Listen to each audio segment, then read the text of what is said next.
नमस्कार दोस्तों, हमारे पास आज 3 टर्म्स हैं: कॉन्सोनेंस, एसोनेंस एंड एलिट्रेशन। अभी हम पहले सेगमेंट में कॉन्सोनेंस एंड एसोनेंस के बारे में बात करेंगे। तो इससे पहले हम बात करें, इन दो सेंटेंसेस को ज़रा देख लेते हैं। Where wigs with sod knots strive.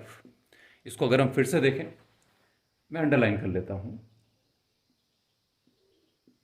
ये देखिए, मैंने इसको अंडरलाइन कर लिया है।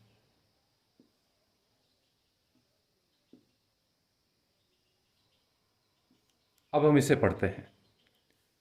Where wigs with sod knots strive. तो जहां जहां पर मैंने अंडरलाइन किया है वैसा ही साउंड फिर से आ रहा है। जैसे वेयर में डब्ल्यू का sound, again where wigs with sod knots strive. ये डब्ल्यू डब्ल्यू डब्ल्यू यहाँ पर रिपीट हुआ, उसके बाद सोड नॉट्स, ये तो साउंड तो वैसे ही रिपीट हो गए। फिर एस का साउंड फिर से रिपीट हो गया। कहाँ कहाँ? सोड एंड स्ट्राइव।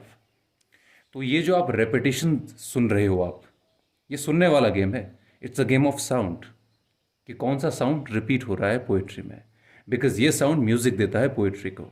तो देखिए, where wigs with sod knots strive. तो एक म्यूजिक आ गया है लाइन में। तो देखिए क्या रिपीट हो रहा है? W W is a consonant.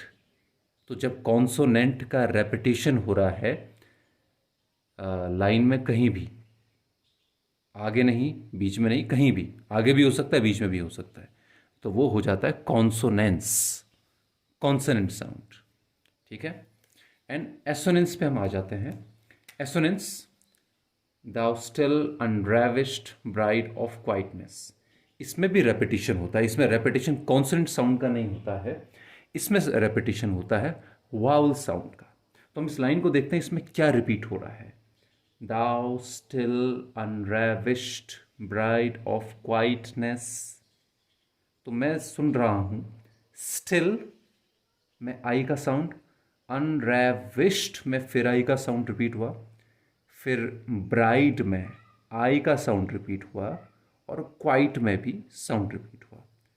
तो स्टिल, अनरेविश्ड, ब्राइट और क्वाइट। आप अगर सुन रहे हो तो आपको समझ में आ रहा होगा कि रेपिटेशन वावल साउंड का हो रहा है और ये वर्ड्स के बीच में हो रहा है।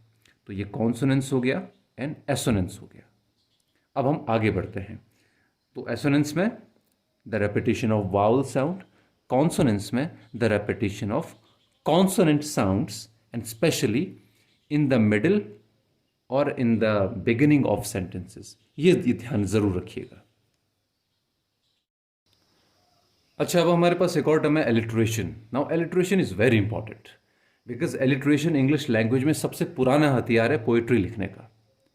अगर हम एक एक्स्ट्रा इन्फॉर्मेशन मैं आपको दे देता हूँ कि जो हमारी इंग्लिश लैंग्वेज है, it is the part of, it is the, we can say it is the amalgamation of many languages for 2000 years.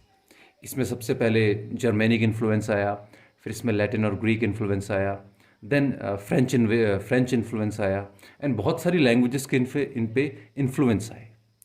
और इन सारे इन्फ्लुएंस के आने से पहले जो इंग्लिश लैंग्वेज थी, ये सिर्फ एलिट्रेशन पे चलती थी। इंग्लिश पोइट्री एलिट्रेशन पे चलती थी। तब उसमें राइम स्कीम नहीं होती थी, उसमें कोई कह सकते हैं कि रिदम नहीं होता था, सिर्फ मोस्टली एक ही रिदम होता था, वो होता था एलिट्रेशन। अब वो कैसे होता था, आप इस लाइन को पढ़ के देख लीजिए। The fair breeze blew, the white foam flew. एक छोटा सा एग्जाम्पल है, लेकिन छोटे से एग्जाम्पल से ही आप सब कुछ समझ सकते हो। अब हमारे पास एग्जाम्पल ये है, the fair breeze blew, the white foam flew. तो रेपिटेशन किसका हो रहा है? Fair, B, B, foam, flew. अब देखिए, जब ये फेयर है तो रेपिटेशन एफ का कहाँ हो रहा है? फोम में हो रहा है। ब्रीज का ब्लू में हो रहा है, फिर एफ का फ्लू में हो रहा है। ठीक है। इनफैक्ट वाइट का भी होगा, लेकिन वो नेक्स्ट लाइन में होगा जो मैंने लिखा नहीं है। तो इस लाइन में the fair breeze blew, the white foam flew. तो जब कौन सा अब हम देख सकते हैं कि यहाँ पर जो रेपिटेशन हो रहा है it is happening with consonants. F क्या है? कॉन्सोनेंट है। बी क्या है? कॉन्सोनेंट है। एफ क्या है? कॉन्सोनेंट है। तो एलिट्रेशन की डेफिनेशन ये हो गई, the repetition of consonant sounds in the beginning of a word. यहाँ पर बिगिनिंग बहुत ज़रूरी है।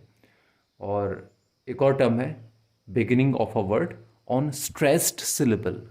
अब स्ट्रेस्ड सिलेबल के लिए मैं एक अलग से वीडियो बनाऊंगा, लेकिन फ़िलहाल शॉर्ट में ये देख लेते हैं कि स्ट्रेस मतलब जब हम किसी पर फोर्स करते हैं।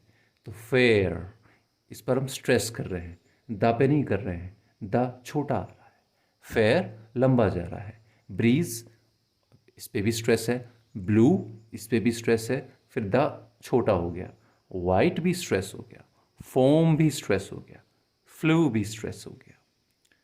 तो alliteration, the repetition of consonant words in the beginning of a word on a stressed syllable. ठीक है। अगर आपको कोई चीज़ समझ में ना आई हो तो आप नीचे कमेंट सेक्शन में लिख सकते हैं। So I will see you in the next video. Thank you so much for watching.